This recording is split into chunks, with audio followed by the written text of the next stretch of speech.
Morning. I will be reading from Psalm Chapter 139.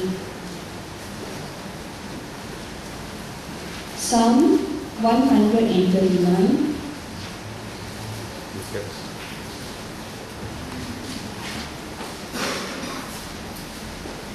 Verses 1 to 6. O Lord, you have searched me and known me. You know my sitting down and my rising up. You understand my thought afar off. You comprehend my path and my lying down, and are acquainted with all my ways.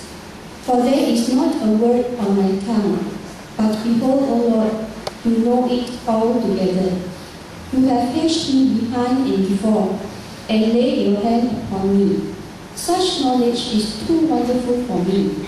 It is high, I cannot attain it. The same chapter, verses 13 to 18. Verse 13. For you formed my inward parts. You covered me in my mother's womb. I will praise you, for I am fearfully and wonderfully made. Marvelous are your works, and that my soul knows very well. My frame was not hidden from you when I was made in secret and skillfully wrought in the lowest parts of the earth.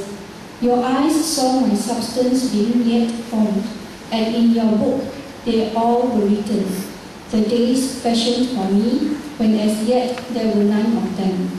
How precious also are your thoughts to me, O Lord! How great is the sum of them! If I should count them, you would be more in number than the sand. When I am awake, I am still with you. Thank you. 2, verse 23 until Mark chapter 3, verse 6.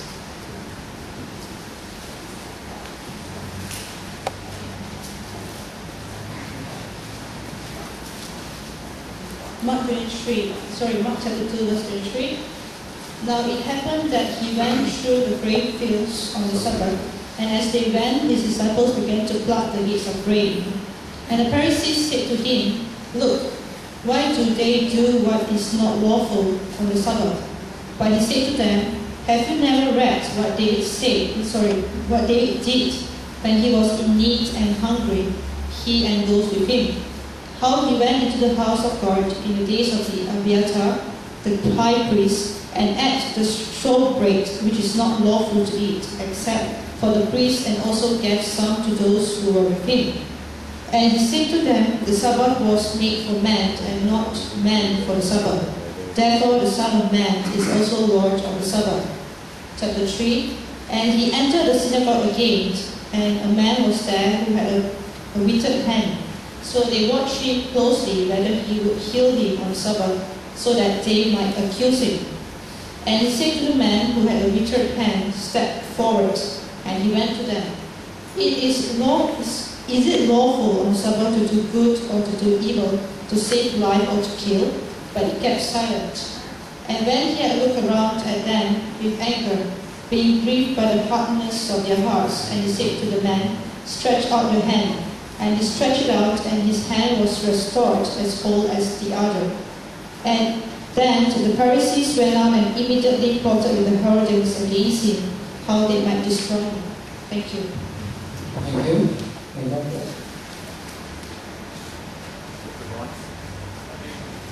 Good morning. Grace and peace of the Lord Jesus be with you. It's very good to see our brother Hancock and Betty here this morning. Very good to see you. A couple of things before we get into, as you know, this is our theme for these last 2 months. This is the last Sunday of this 2 months.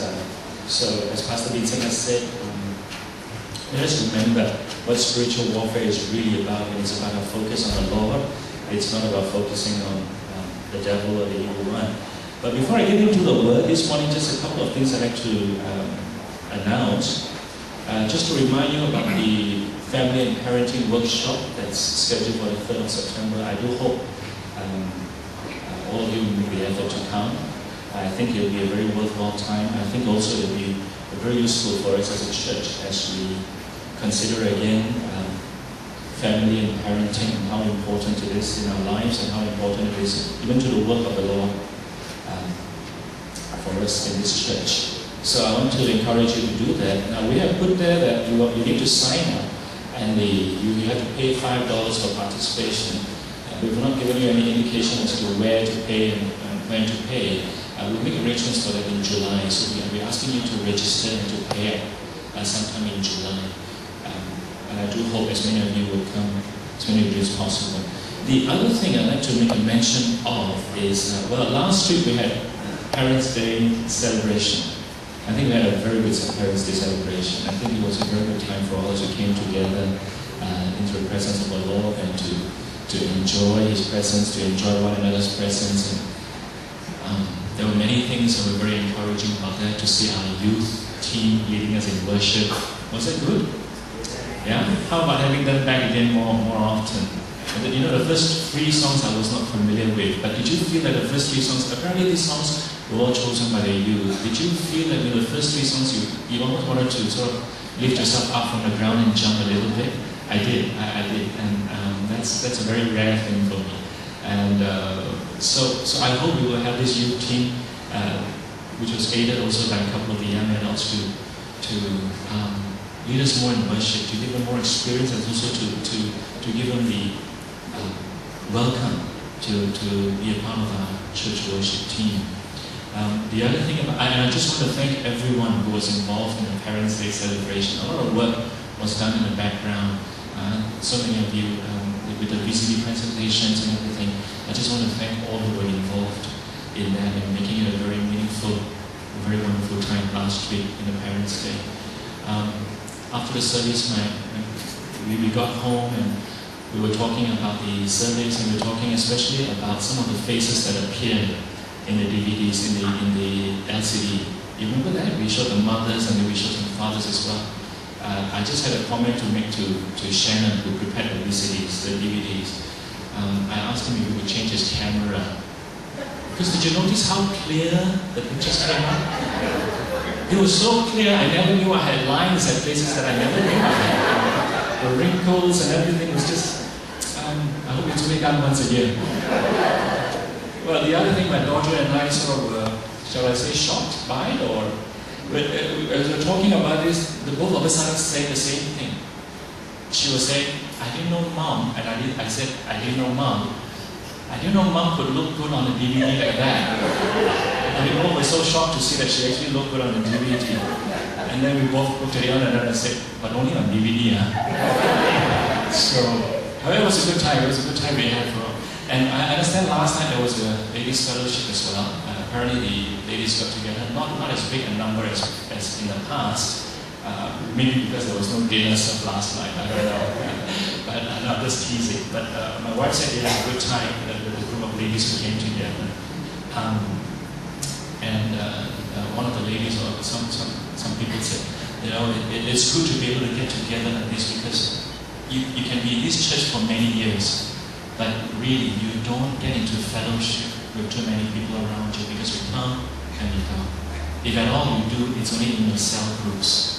And your cell groups are the people you've been with for years and years. So it's really the fellowships you build up with, oftentimes, too often, only those few people that you are with in your cell groups. The rest of the time, you don't even really have time with one another as a church, people in the church. So for the ladies who came from different cell groups to meet together like that, they felt it was good that you're actually connecting with other sisters in the church.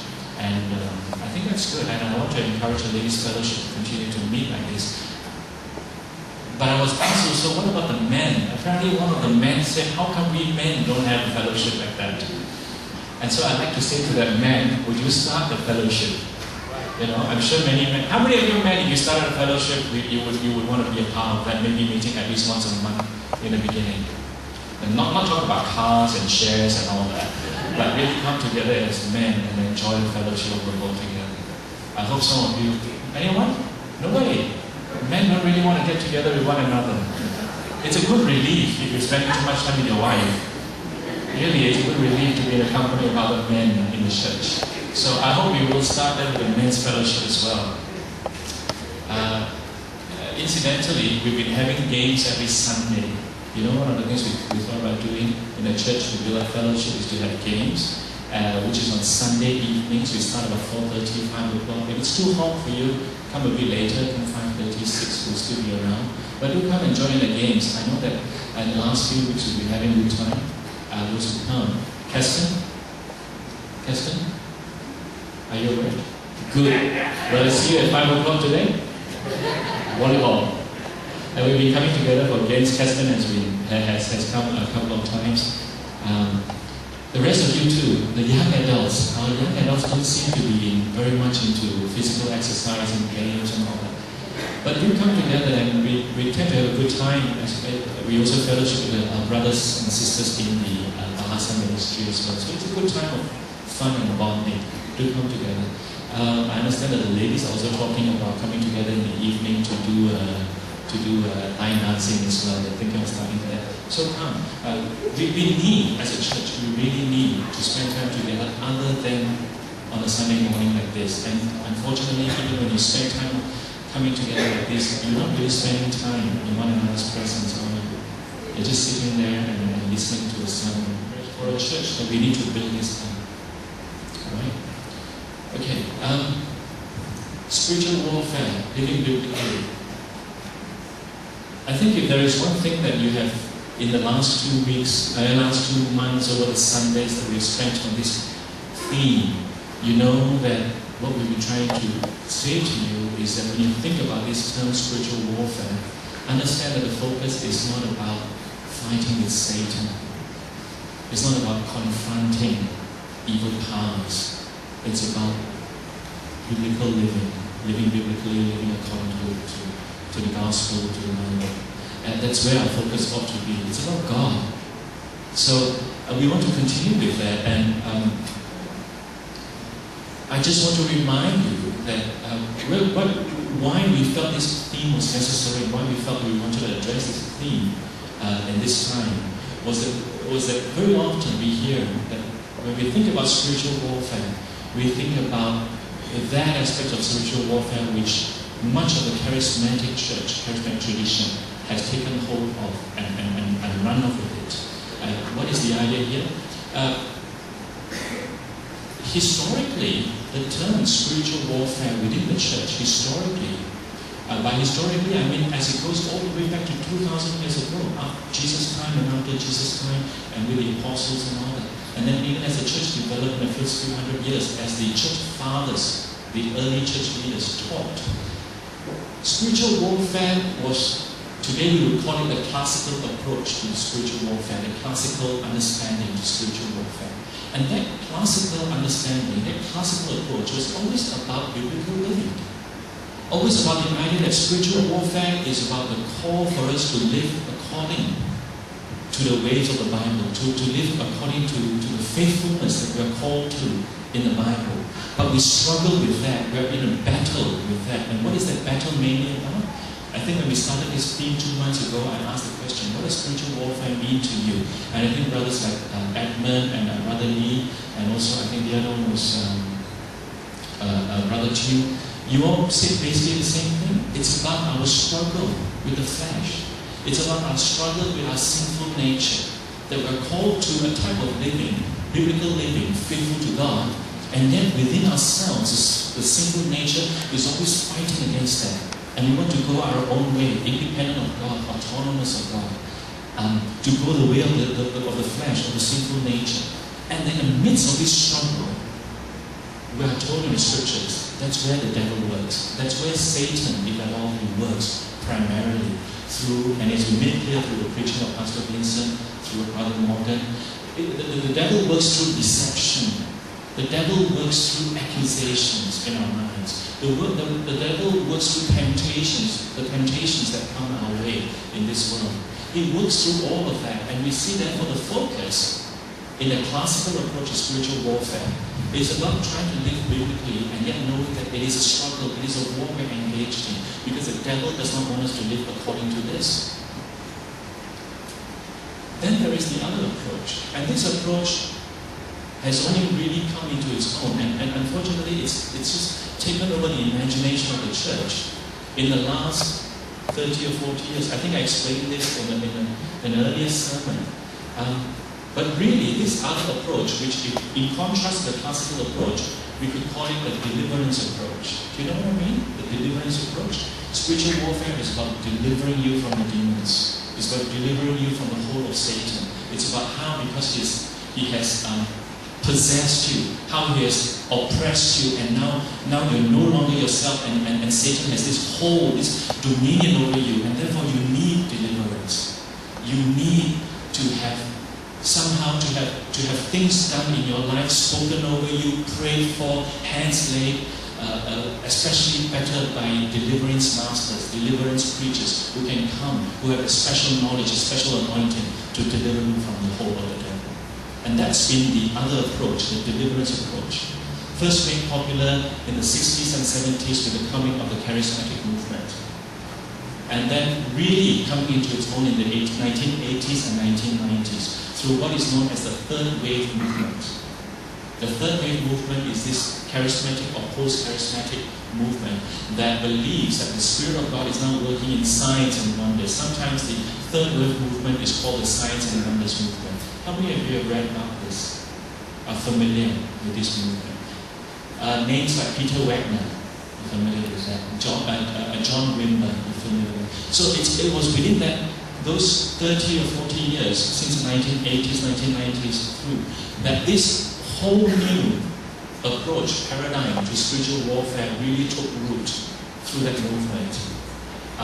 And the concentration is about deliverance. And from there then grew all the teaching about how we are in a spiritual war all the time.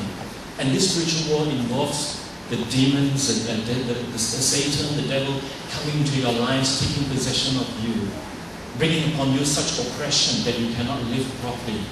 And so therefore the remedy, the solution is you need to cast him out. You need to stand before him, look for him, stand before him and cast him out. You need to rebuke him and bind him and then send him back to hell. And all these other things have come out. And that's where all the teachings about generational curses, breaking down strongholds, and all these other things have come up within that tradition, within that teaching. And you here, as I'm laying out to you these two major approaches, you know that what we've been talking about to you through and through in the last few weeks has been spiritual warfare in a biblical sense has always been a classical approach, first and foremost. It's about living biblically and our struggle with the flesh, our struggle with our sinful nature, and how the devil is using that struggle for his own purposes to turn us away from God. Pastor Vincent gave a very good sermon 2 weeks ago. At the end of the day, it's about devotion, our devotion to God. And that's what the devil wants, to take that devotion away, our devotion towards God. And that's the crux of spiritual warfare. And it is then not so much. Let me say this. Some of you may be thinking that I don't believe that the devil actually can demonize or can possess or can oppress. I think he does, although I don't think the devil can, I don't believe that the devil can possess Christians who have the Spirit of God in them. But it's not that I'm saying that this deliverance is not real. I'm not saying that therefore this whole teaching about confronting the devil in terms of, in cases of possession, that you need to cast him out. I'm not saying that it's not real. I'm saying that there are occasions for that. But you know, this is not the primary way we fight the spiritual warfare. This is not even the most important way that the Bible teaches us that the life of a spiritual war is about. It's not.